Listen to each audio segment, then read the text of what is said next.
એક નહીં 50 વખત વડગામ આવી જજે, તને વડગામમાં બી જોઈ લઈશ, બનાસકાંઠામાં બી જોઈ લઈશ, અને મારામાં શ્વાસ છે ત્યાં સુધી સંઘીઓ તમને દેશના ખૂણે ખૂણે જોઈ લેવાના છીએ. હમણાં મોટા ઉપાડે પોલીસના કાર્યક્રમમાં બંદૂક ઊંચી કરવા ગયા હતા, હાથ લબડી ગયો.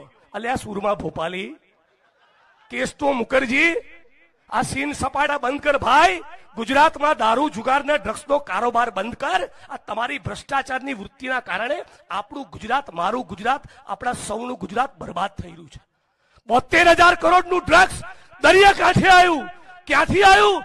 કોઈ જવાબ નહીં.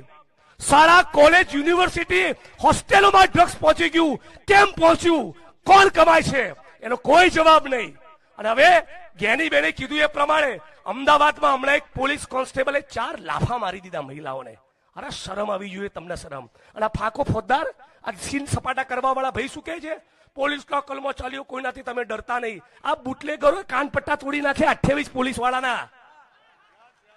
આ બુટલેગરોએ 28 જગ્યાએ પીએસઆઈ, પીઆઈ સુધી પોલીસ વાળાઓના ટાંટિયા તોડી નાખ્યા.